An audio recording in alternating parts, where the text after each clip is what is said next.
What's going on, everybody? It's Matt with American Ford WD. Hope you're having an absolutely awesome morning, Halloween morning, that is. Wanted to come on and give everybody a quick buggy update. So without further ado, let's jump right in. So I only get to work on this thing like one day a week and then a couple hours. But the time that I actually do get to work on it, lots gets done. So I wanted to kind of first show you what we got so far, and I'll kind of explain what's been going on. So obviously the wheels and tires are on it, the axles are up under it. The suspension is done, and set up, so it's actually sitting on its own tires, on its suspension. It's fully drooped out, right? Or it's fully stuffed right now. There's no nitrogen in the shocks, but the entire suspension is done. The actual buggy is done.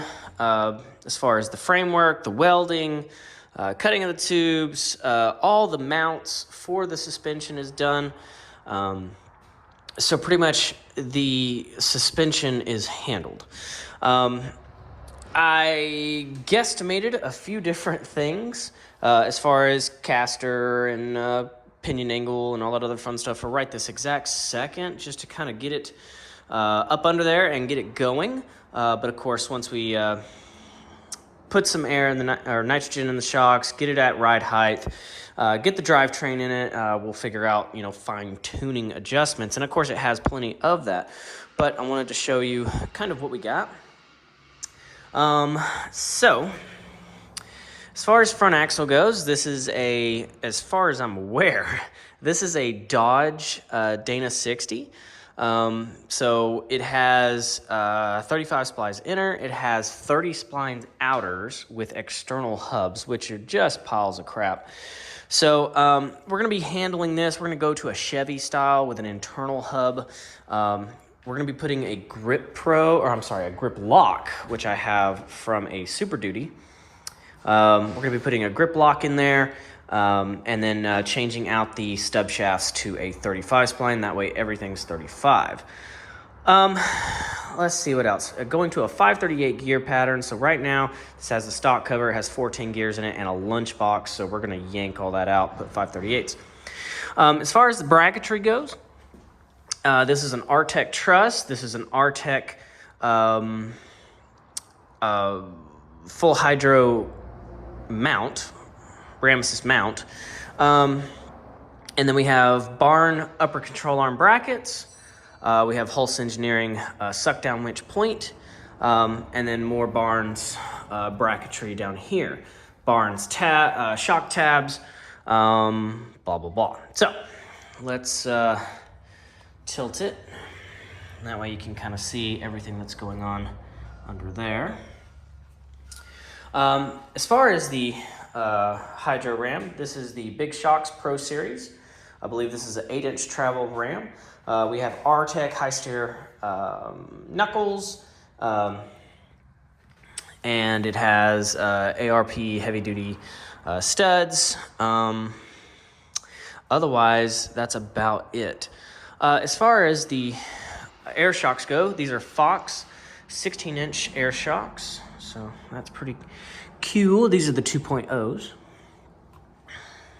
The control arms are just DOM, 2-inch DOM.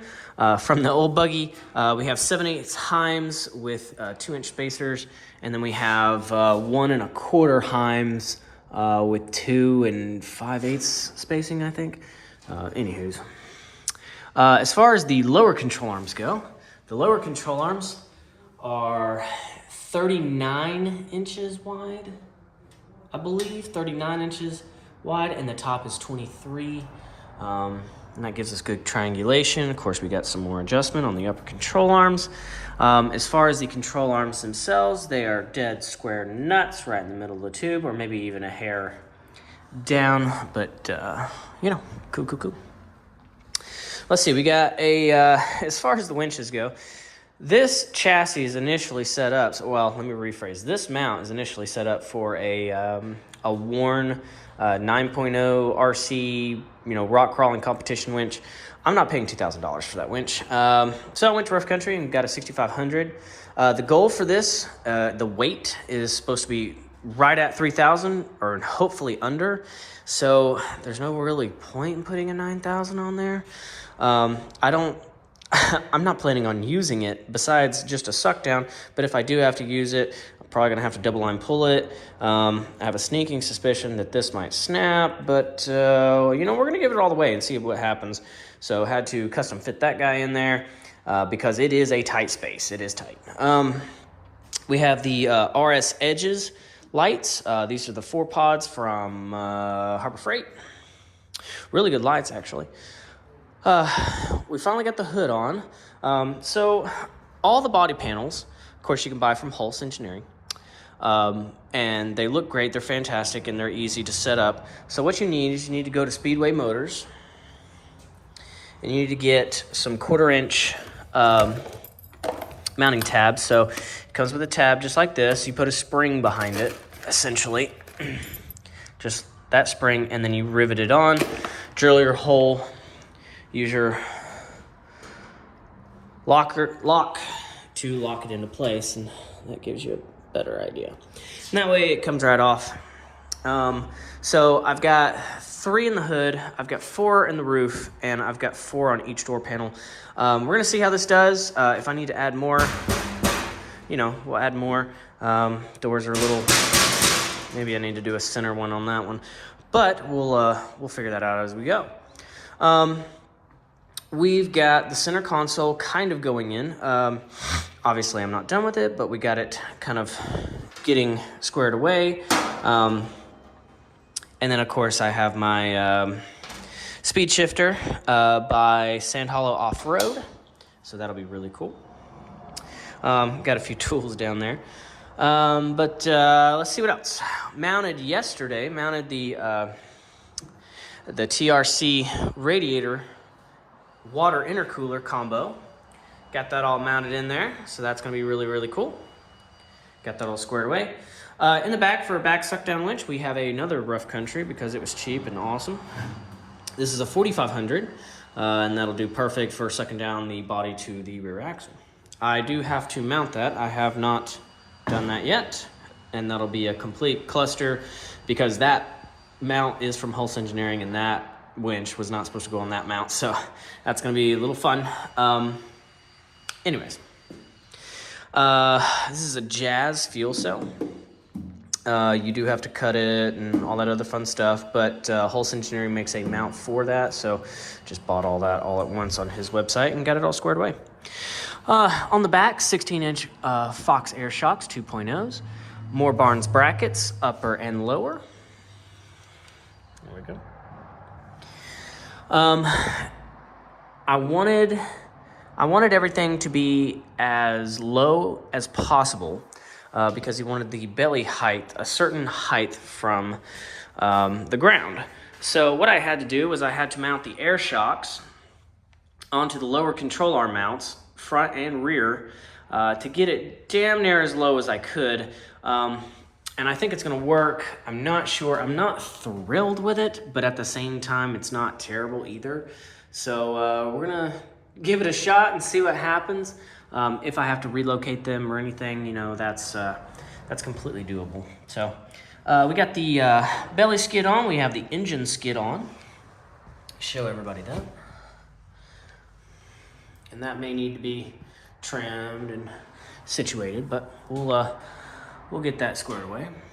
That way I can get you in here and you can see what I see.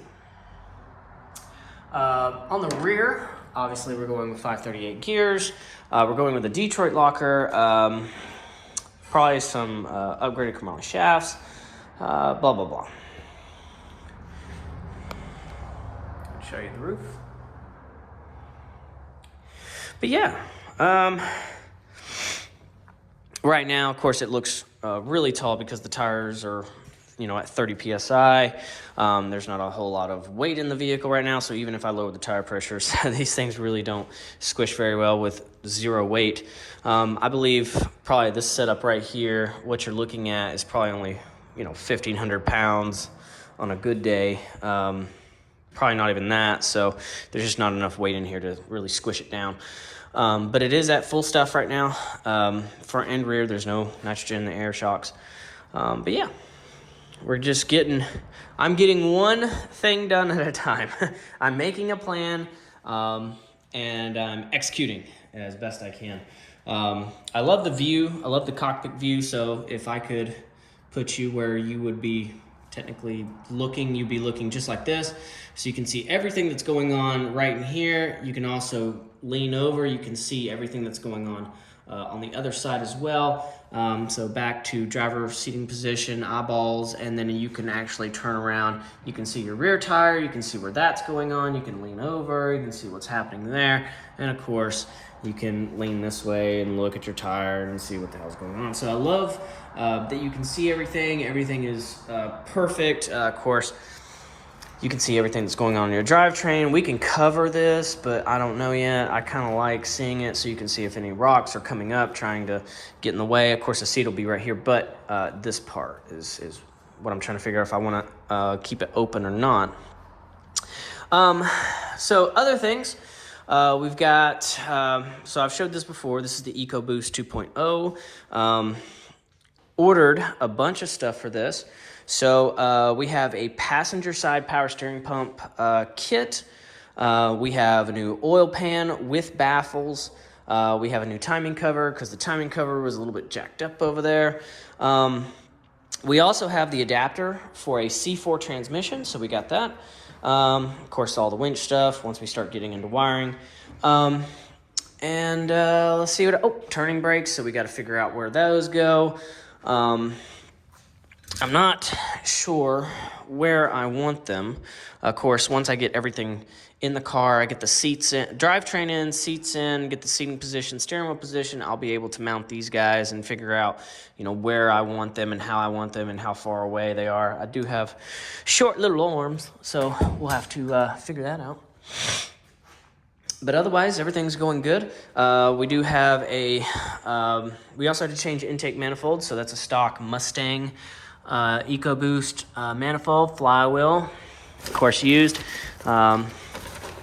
This is the baffle kit, so that'll be really, really cool, and that way the engine doesn't run dry on oil pressure or any of that, or oil and all that other fun stuff. Basic maintenance, water pump, injectors, new head, new cams, all that fun stuff.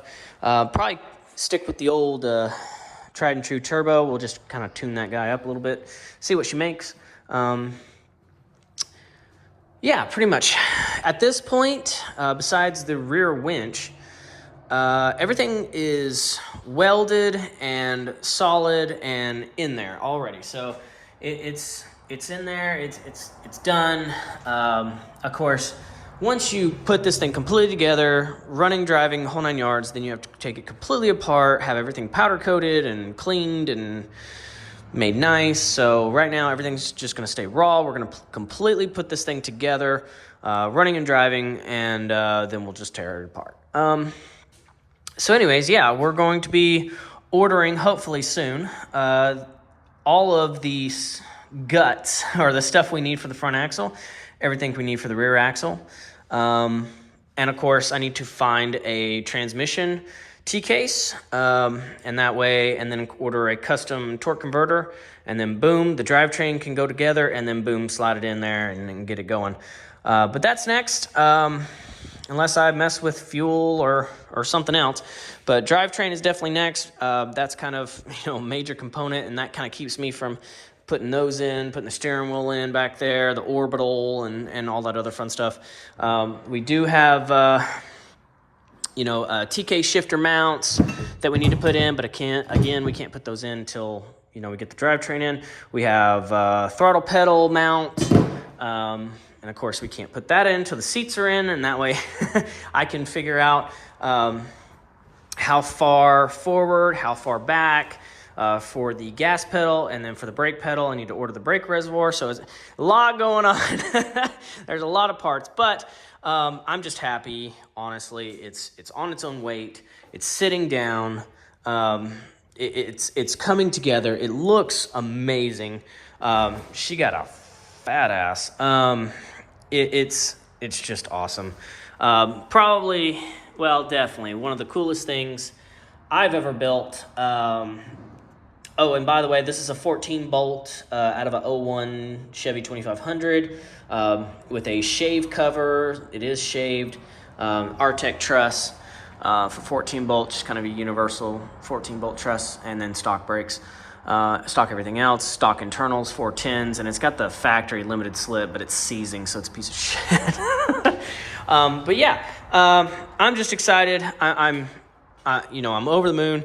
It's looking fantastic. This thing's going to be a monster when I get done with it, and the amount of dumbassery that I'm going to be able to do with this thing is just getting me all excited.